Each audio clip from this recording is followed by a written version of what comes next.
unassisted his first time up tonight. He hits that one high and deep. Reggie Jackson struck out 2,600 times in his career, the most in the history of baseball. But you don't hear about the strikeouts. People remember the home runs. Thomas Edison conducted 1,000 failed experiments. Did you know that? I didn't know that. Because the 1,001st was the light bulb. Every failed experiment is one step closer to success. You've got to take risks, and I'm sure you've probably heard that before. So I had to be here. I had to come. Even though I was afraid I might make a fool of myself. In fact, if you really want to know the truth, I had to come exactly because I might make a fool of myself. Now, fear is going to be a player in your life, but you get to decide how much. You can spend your whole life imagining ghosts, worrying about the pathway to the future, but all there will ever be is what's happening here. So many of us choose our path out of fear disguised as practicality. What we really want seems impossibly out of reach and ridiculous to expect, so we never dare to ask the universe for it. I'm saying I'm the proof that you can ask the universe for it. Before you say, well, you're famous, that's fine. Table that, scoot that over. For what? What do you want to do really well? There's, the old word, 15 minutes of fame. There are fads that come in and out all the time. They're very seasonal. We could do heat seek and chase them, and we do all the time. I got nothing against that. But understand that that may not be lasting. And when you are going to do something that you think, oh, this is going to get me more likes or give me some fame, just check in with yourself and go, well, if that goes out of fashion, or if in 10 years, as far as you project, 20 years, 30 years, 40 years, am I going to still feel like I will stand by that? Just measure yourself. Give yourself a little projection before you go. Because we can do stuff right now to get famous that we will absolutely regret tomorrow. So how important is it to write down our dreams, our goals, our values in order to manifest and attract them? I think it's a lot more important than we give it credit for. And that's what I think is actually really important, because you did create a contract with self. Right. You signed the goals at the bottom. You have 10 goals in life, 9, 1, 92. And at the bottom you signed it.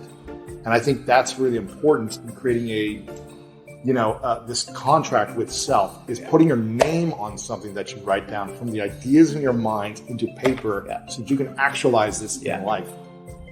Those 10 goals, I wrote those down in the top bunk in the Dell House, University of Texas, 1992. My roommate was Monty Wills.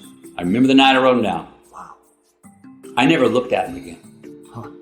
I found those in writing this book and found out that, oh my gosh, all 10 you actually did and 4 you're still doing.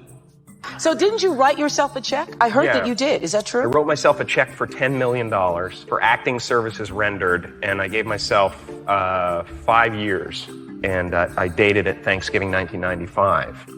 And I put it in my wallet, and I kept it there, and it deteriorated and stuff. And just before Thanksgiving 1995, I found out that I was going to make $10 million on Dumb and Dumber. Dumb and Dumber, yeah. So you visualize yourself, right? Yeah. Visualization works if you work hard. Yeah. Well, yeah, that's the thing. You can't just visualize and then, go eat a sandwich. To actually write it with the hand is a different kind of objectivity you get. Because it's come out of you, you've put it down, now you're looking at it. It's outside of you. It's freed up now. It's alive. It's moving.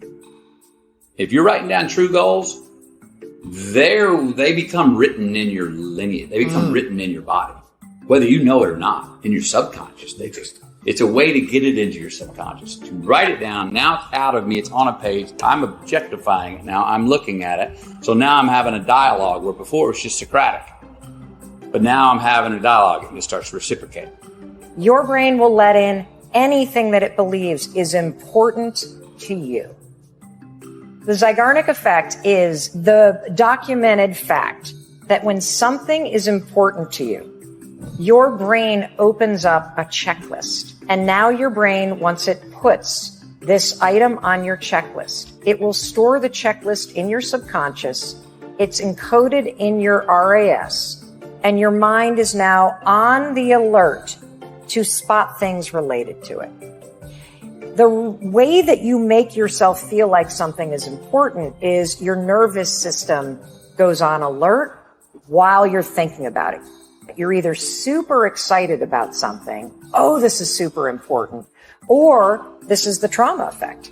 You go on alert and you have something really bad happen, which is why things continue to bring it up throughout the rest of your life. So when you understand that if something's important to you, your filter will change in real time how you see the world. You now know how to change your brain to work for you. People are making a fundamental mistake. You are withholding the very support, empowerment, and celebration that you need to change and to do the hard work and to face the things that you're scared of. And that's why you're not changing. In a moment when you feel alone, you can give yourself the boost, the support, the empowerment that you need to keep going. Like many of you, I was concerned about going out into the world and doing something bigger than myself. The imagination is always manufacturing scenarios, both good and bad, and the ego tries to keep you trapped in the multiplex of the mind. And if you listen to it, there will always be someone who's doing better than you. No matter what you gain, ego will not let you rest. It will tell you that you cannot stop until you've left an indelible mark on the earth, until you've achieved immortality. How tricky is this ego that it would tempt us with the promise of something we already possess? Nelson Mandela said, "There is no passion to be found playing small and settling for a life that's less than the one you're capable of living."